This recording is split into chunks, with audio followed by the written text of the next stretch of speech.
성도의 교제는 사명이다. 이런 제목으로 일부 예배 말씀 나누겠습니다.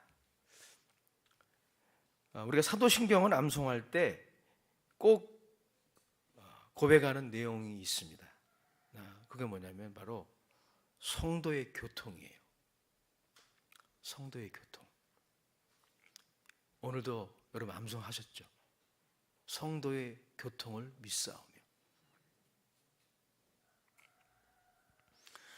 여러분, 교통이라는 단어는 이 코이노니아라는 단어예요.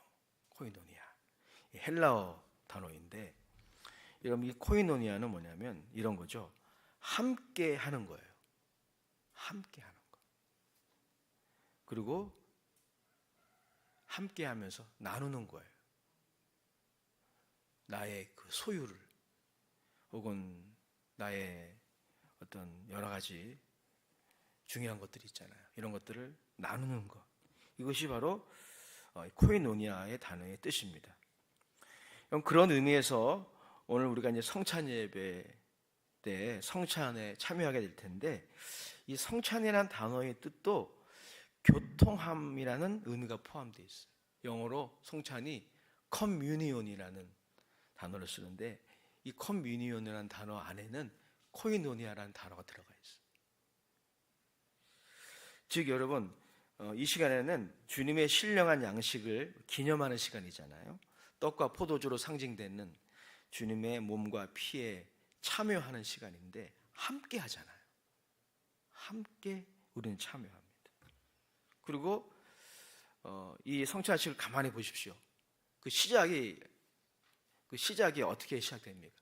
목회자가 먼저 성찬을 떼고 우리 장로님들이 나눠주잖아요. 그래서 원래는 어떤 교회 성찬 예식을 보면 이 큰 빵을 함께 이렇게 떼어요. 원래 그 초대교회 때는 그렇게 했다고 그러더라고요. 우리 편의상 그러려면 다 나오셔서 또 막 떡을 떼고, 위성적으로 이게 또 다 신뢰가 안 가기 때문에 그래서 이렇게 하는 거예요. 중요한 거는 나누는 데 의미가 있는 거예요. 성찬도 코이노니아예요. 성찬 예배가 얼마나 중요합니까? 그러니 코이노니아가 여러분 신앙생활의 옵션이 아닙니다.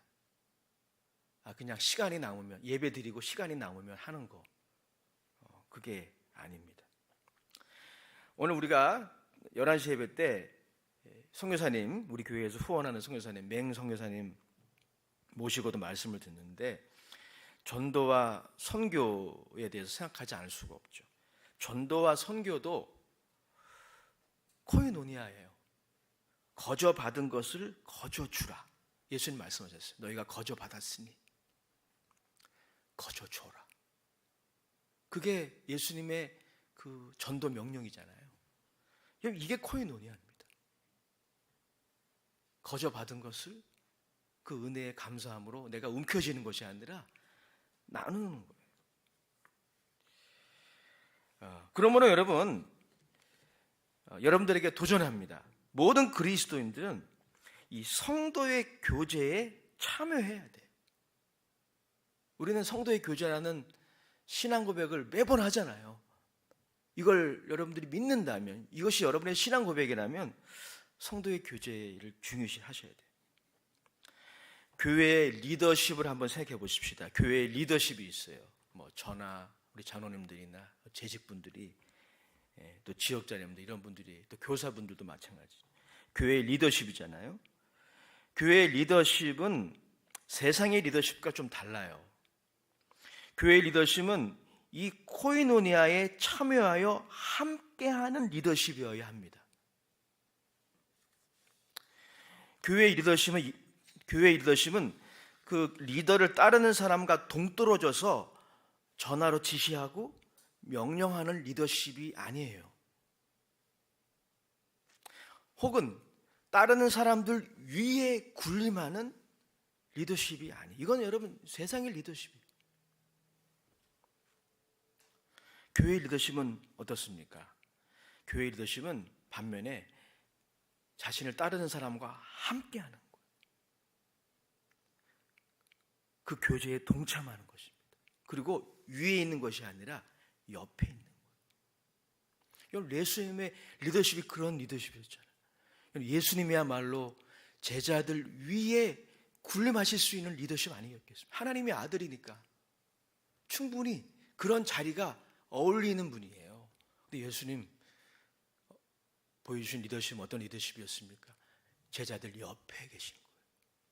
심지어 무릎을 꿇고 제자들의 발을 닦아주시기도 하셨어요. 제자들과 함께 밥을 해먹고 제자들과 함께 담소를 나누고 제자들과 함께 예배드리고 제자들과 함께 전도하라고 하고 제자들과 함께 귀신 들린 사람 고치고 함께하는 리더십. 이게 예수님이 우리에게 보여주신 리더십이에요. 우리 교회 목회자들, 재직들이 반드시 기억해야 할 리더십입니다. 물론 여러분, 교회 공동체의 숫자가 많은 경우에 소그룹 리더십을 세워서 그 일을 해야 되겠죠. 그래서 또 어떤 조직이나 어떤 질서들이 필요한 것은 분명합니다. 그러나 본질은 함께하는 리더십, 코이노니아라고 하는 것입니다. 뿐만 아닙니다, 여러분. 기도도 마찬가지 아닙니까? 기도도 우리 혼자 개인적으로 할 수 있습니다.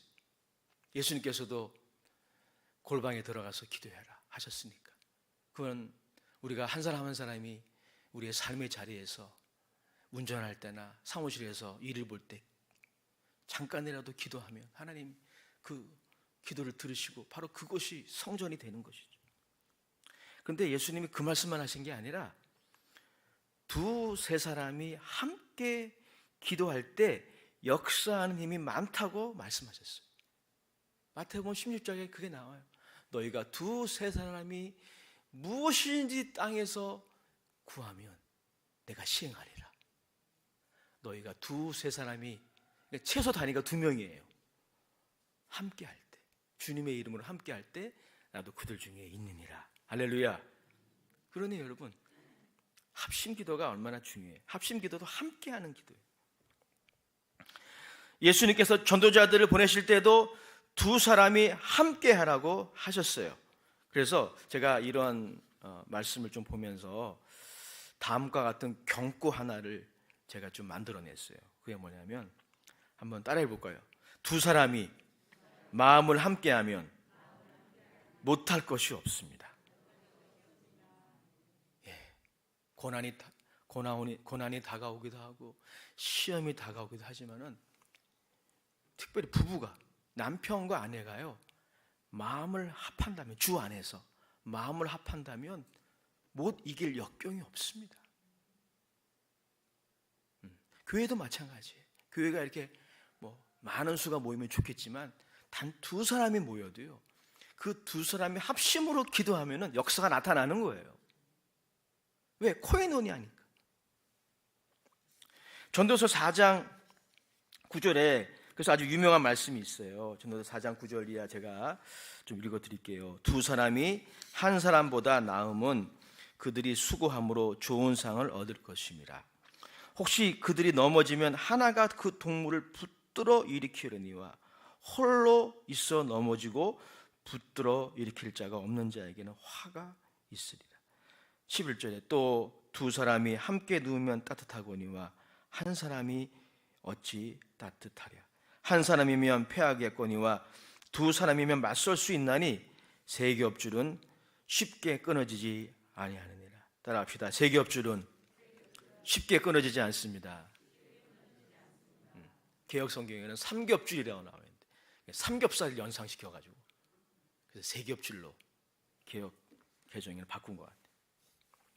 오늘 우리가 읽은 이 에베소서 말씀은요 사도 바울이 감옥에서 쓴 서신서입니다. 옥중서신이에요.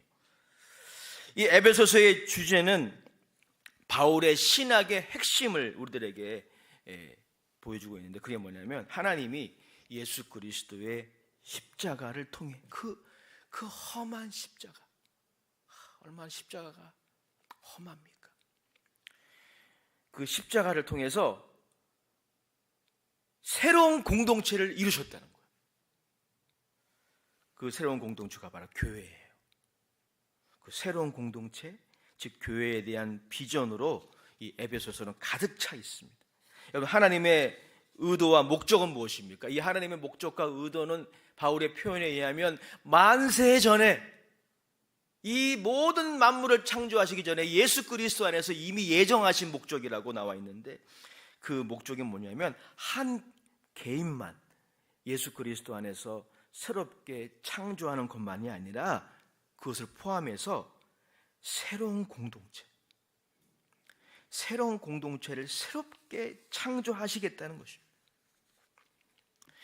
그것이 십자가에서 이루어졌고 성령님이 십자가에서 이루신 그 위대한 일을 우리의 삶에 지금 적용하신다는 거예요. 그래서 우리 본문 말씀 에베소서 2장 16절, 17절, 18절 같이 읽어보겠습니다. 시작. 또 십자가로 이 둘을 한 몸으로 하나님과 화목하게 하려 하십니다. 원수된 것을 십자가로 소멸하시고 또 오셔서 먼 데 있는 너희에게 평안을 전하시고 가까운 데 있는 자들에게 평안을 전하셨으니 이는 그로 말미암아 우리 둘이 한 성령 안에서 아버지께 나아감을 얻게 하려 하심이니라. 아멘. 이처럼 예수님이 지신 그 흉한 십자가는 죄와 죽음 아래에 있는 저와 여러분, 온 인류가 결코 스스로 하지 못하는 일을 하셨어요. 그것은 바로 죄와 죽음 아래 살아가는 인생들 서로 간에 가지고 있는 원수된 것, 현대의 성경에는 그것을 적개심으로 표현하고 있어요. 적개심. 오늘날 여러분, 이 사회가 적개심으로 충만하잖아요. 이 적개심을 우리 인류 스스로가 해결하지 못하는데 예수님의 십자가가 그것을 해결했다는 것입니다. 혹자가 말한 것처럼 예수님의 십자가의 죽음은 죽음이 죽은 사건인 것이죠. 즉, 여러분, 죽음이라고 하는 게 무엇을 상징합니까? 분리를 상징해요. 분열을 상징합니다. 적개심으로 말미암아 분리되고 분열하는 것을 상징하는 게 이 죽음인데, 예수님이 십자가의 죽으심으로 죽음을 죽이신 거예요. 할렐루야. 즉 십자가에서 우리를 분열시키고 하나님과 우리 사이를 분리하게 하는 미움, 정죄, 혐오, 경멸, 그리고 교만함, 이 모든 것들이 십자가에서 죽은 것입니다. 죽은 거예요. 14절 15절이 우리들에게 그것을 말씀해 주고 있어요. 오늘 본문은 아니지만 제가 읽어드리겠습니다. 에베소서 2장 14절 15절. 그는 우리의 화평이신지라 둘로 하나를 만드사 원수된 것 곧 중간에 막힌 담을 자기 육체로 허시고 법조문으로 된 계명의 법을 폐하셨으니 이는 이 둘로 자기 안에서 한 세 사람을 지어 화평하게 하시고. 사랑하는 여러분, 예수님의 십자가의 죽음으로 이 위대한 일이 이루어진 것입니다. 하나님과의 화목이 이루어진 거예요. 하나님의 원수되어 살아가고, 그래서 하나님도 죄인을 미워하셔요. 죄인은 하나님의 불붙는 진노의 대상일 뿐이에요. 동시에 인간도 괜히 하나님을 미워해요. 이유가 없어요. 이게 여러분 바로 적개심의 본질이에요. 이게 죽음의 증상이에요. 그런데 하나님과 화목이 이루어진 것입니다. 영원히 단번에 이루어지고, 이 하나님과의 화목이 이루어짐으로 그걸로 끝나는 것이 아니라 우리가 그것만 이해하면 기독교의 반쪽만 이해하는 거예요. 하나님과의 화목이 이루어졌기 때문에 그 결과로 어떤 화목이 이루어진 겁니까? 우리 안에 화목이 이루어진 것입니다. 우리 안에 우리를 분열하게 하는 미움, 정죄, 심판, 혐오, 경멸, 이 교만함이 죽은 것입니다. 그래서 예수님 안에서 우리는 이 화목을 누릴 수 있으며 이 화목을 누리고 하나님께 당당히 나아갈 수가 있는 것입니다. 또한 우리 안에 여전히 남아있는 분리와 분열의 죽음의 증상들을 극복할 수가 있는 것입니다. 믿으시길 주의 이름으로 축복합니다. 여전히 여러분, 이 화목이 이루어졌지만 이 죽음의 증상들은 우리 안에 여전히 남아있어요. 이 분열과 분리의 증상, 미움과 정죄와 혐오, 경멸, 교만함, 이것 말고도 말로 표현할 수 있는 것들이 많습니다. 우리를 분열하게 하는 것들, 우리 이간하는 것들이 얼마나 많아요. 그런 것들이 우리 안에 남아있어요. 그러나 십자가에서 새로운 시작이 이루어졌고 새로운 공동체가 이루어졌기 때문에 예수 그리스도 안에서 우리가 이것들을 극복할 수 있습니다. 이걸 믿어야 돼요, 여러분. 이걸 믿느냐 안 믿느냐 굉장히 중요합니다.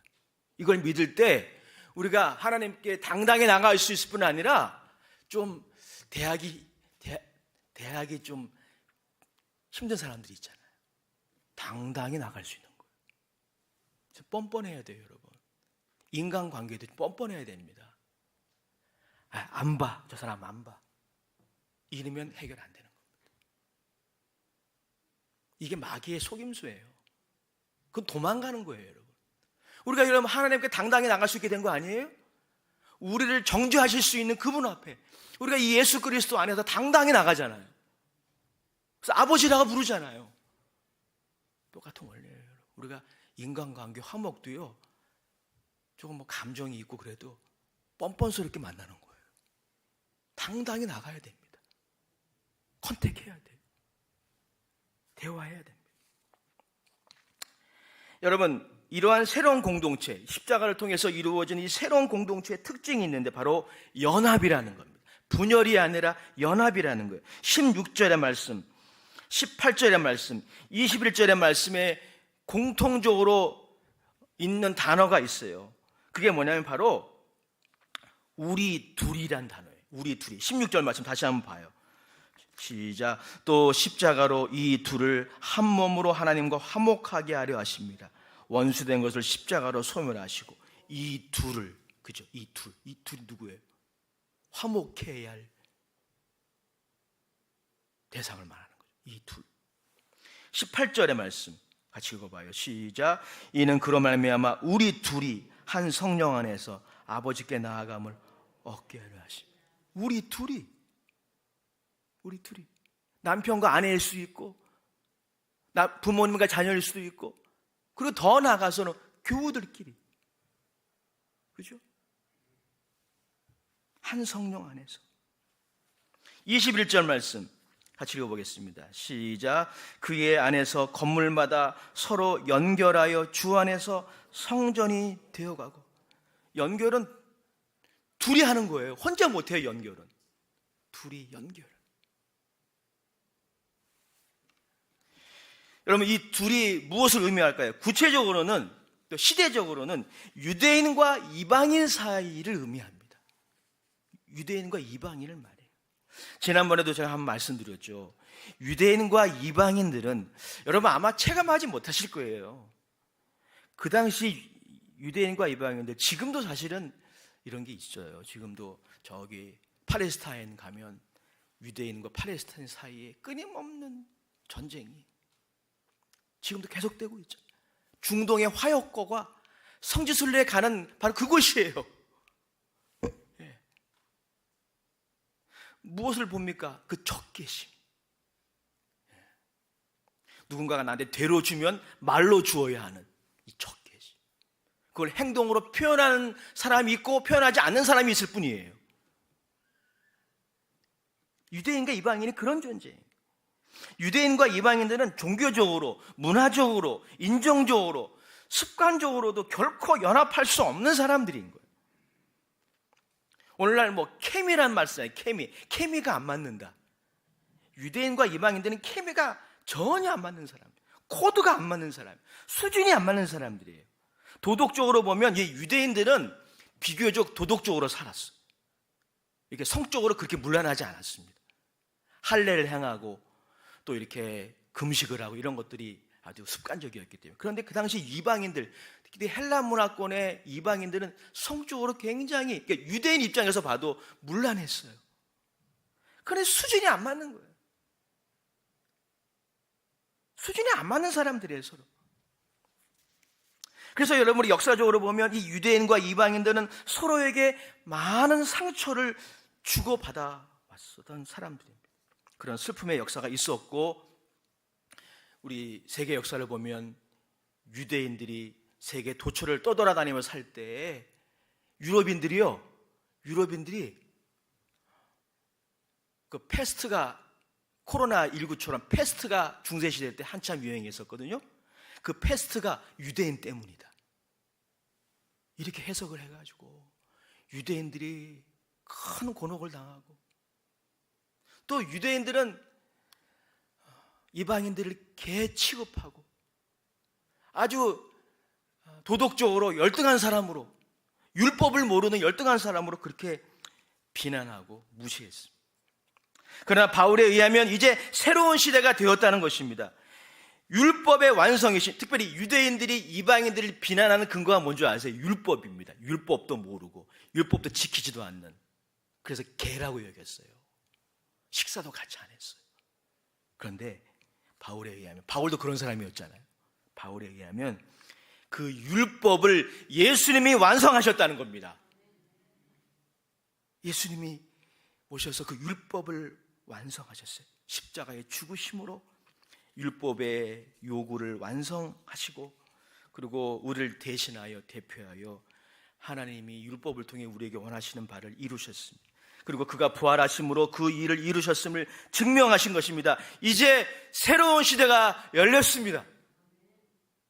이제 유대인과 이방인의 연합을 불가능하게 하던 율법이 완성되었고 이루어졌기에 이제 이방인이나 유대인이나 누구든지 예수를 영접하면은 예수 그리스도 안에서 한 몸이 되는 것입니다.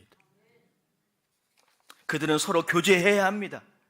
그들은 함께 예배드려야 하고 함께 식사해야 되고 함께 섬김과 봉사활동에 참여해야 합니다.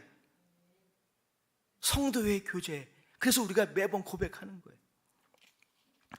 특히 바울은 이방인들에게 그들이 이제 외인이거나 나그네가 아니라 하나님의 가족이 되었고 하나님 나라의 시민이 되었고 하나님의 성전의 일부가 되었다고 말씀합니다. 우리 본문 말씀 19절 말씀 같이 읽어보겠습니다. 시작. 그러므로 이제부터 너희는 외인도 아니요 나그네도 아니요 오직 성도들과 동일한 시민이요 하나님의 권속이라.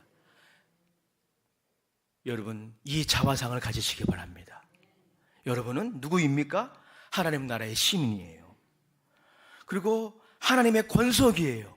권속이라는 말은 좀 어렵죠? 하나님의 가족이라는 거예요. 왜? 하나님을 아바, 아버지라 부르기 때문에. 이게 여러분, 예수님의 십자가로 우리에게 주어진 새로운 자화상이에요. 여러분 또한 성전의 일부예요. 없어서는 안 되는. 여러분 한 사람 한 사람. 근데 여러분만이 아니고요, 우리 교회에 처음 나오신 분들이 혹 계시다면 앞으로 우리 교회에 새로운 가족들이 많아지기 원합니다. 그 새로운 가족들이 누가 오시든지, 교회 다른 교회 추석하시다 오시든지 아니면 처음 예수를 믿으시든지, 그들 모두 예수를 믿는다면 그들도 하나님의 가족이에요. 외인이 아닙니다. 나그네 취급하면 안 돼요. 외인 취급하면 안 돼요. 그런 교회는 부흥 못합니다. 그러니까 부흥 못하는 교회에 가만히 보면은요, 새로운 가족들 올 때 외인 취급하는 거예요. 우린 교회는 그런 교회가 아니죠.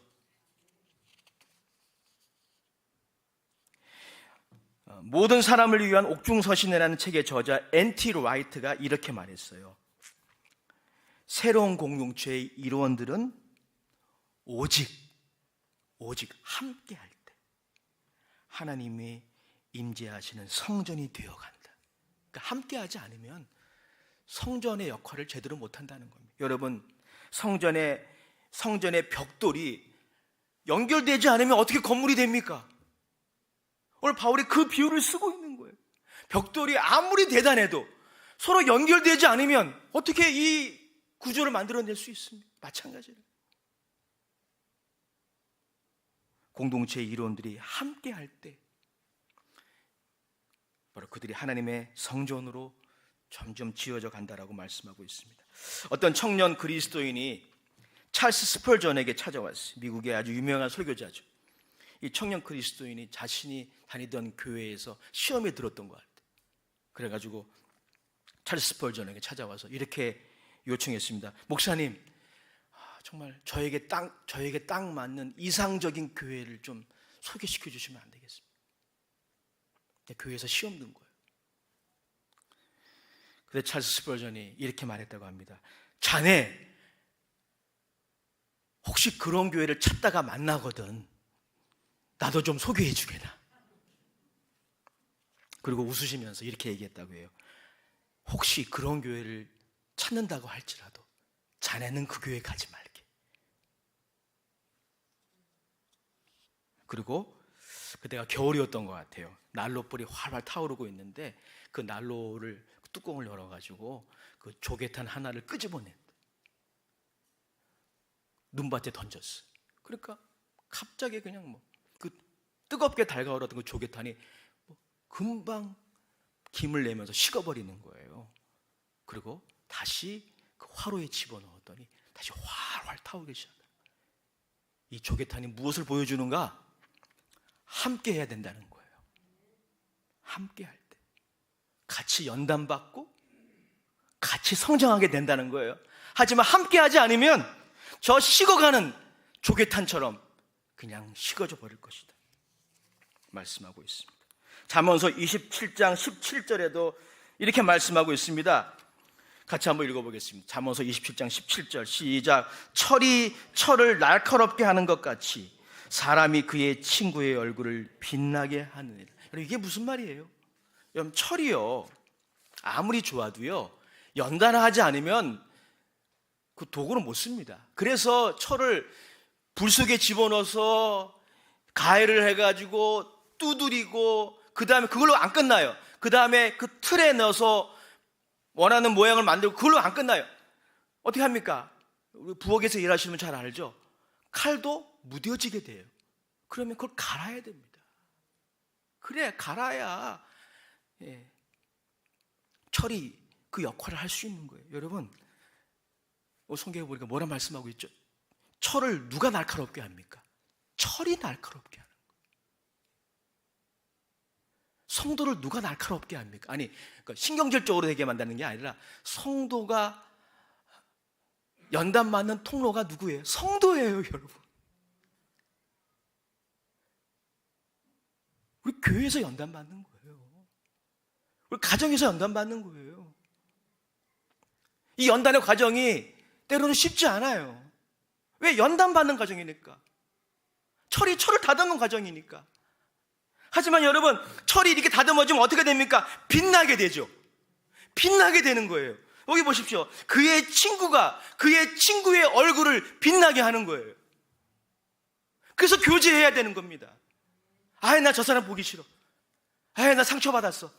두려워. 또 상처받을까봐. 그거는 그렇다고 우리가 구원을 잃어버리고 우리가 그러진 않겠죠. 근데 여러분, 그 연단의 과정 우리가 겪지 않으면 우리의 얼굴이 빛나지 않게 되는 것이죠. 우리가 정말 중요한 것들을 놓치게 되는 것입니다. 결론입니다. 제가 캐나다에 있을 때 원주민 선교를 했다고 아마 수차례 말씀을 드렸을 거예요. 캐나다에 많은 원주민들이 있습니다. 그들은 인디언이라는 말을 좋아하지 않아요. 그거는 백인들이 붙인 이름이기 때문에. 왜 인디언입니까? 그거 인도도 아닌데. 근데 마켈란젤로 이런 사람들이 그 인도인 줄 알고 그래서 인디안이라고 부른 거예요. 인디안 말을 별로 좋아하지 않아요. 백인들의 원주민 선교는 실패했습니다. 수많은 백인 선교사님들이, 우리 오순절 교단의 선교사님들도 자인했어요. 우리 백인들의 선교는 실패했다. 근데 지금 그 실패한 그 자리에 한인들이 들어가가지고 지금 아주 열정적으로 선교하고 있어요. 매년 변인일 목사님 오셔서 선교 보고도 해주시잖아요. 여러분, 백인들의 선교가 왜 실패했는지 아세요? 여러분, 백인들이 원주민들에게 복음 전하지 않은 게 아니에요. 복음 전했어요. 나름대로 노력을 했어요. 학교도 짓고, 너희들 저기 이제 원주민 말 쓰지 말고 영어 써라. 응? 그리고 저 원주민 문화들이 좀 약간 좀 주술적인 문화가 많거든요. 그런 거 하지 말고 예배 드려라. 나름대로 노력했어요. 근데 왜 실패했을까?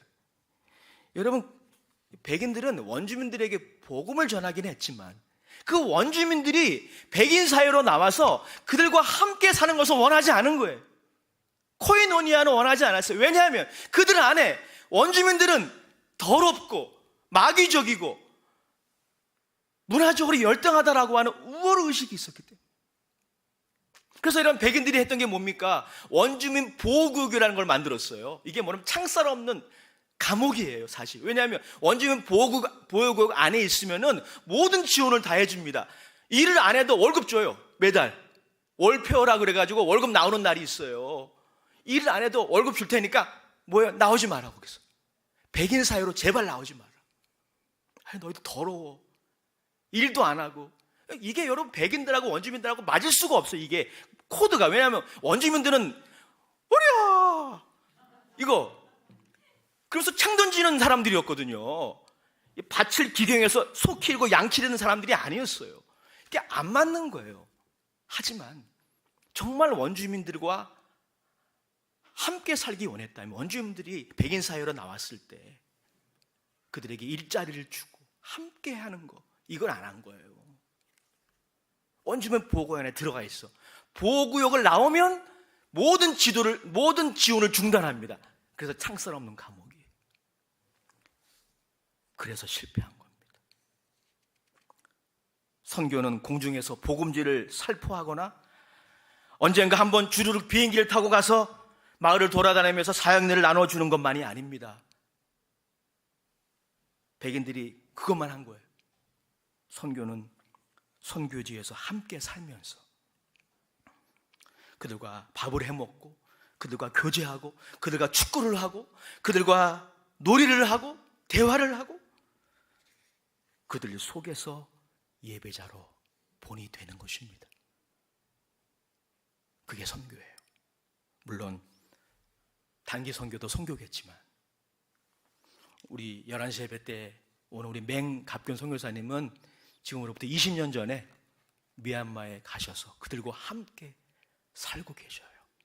지금 미얀마가 정치적으로 굉장히 혼란스러워서 잠시 한국에 나와 계시지만 우리 교회에서 한 3차례 단기 선교를 갔잖아요. 그런 선교사님들 기도로 지원하고 또 교회가 할 수 있으면 많이 후원할 수 있기를 원합니다. 결론입니다. 우리 안에 혹시 배타주의는 없습니까? 나와 다르고 수준이 다르다고 또 나의 도덕적인 수준, 영적인 수준도 안 맞는다고 해서 내가 배타적으로 서로를 대하는 일은 없나요? 땅끝 선교의 사명, 지역 복음화의 사명, 이 사명 감당하기 위해서 우리가 회복해야 될 것이 바로 무엇입니까? 우리 교회 안에 코이노니아를 회복해야 합니다. 아버지 하나님, 그리 되게 하여 주시옵소서.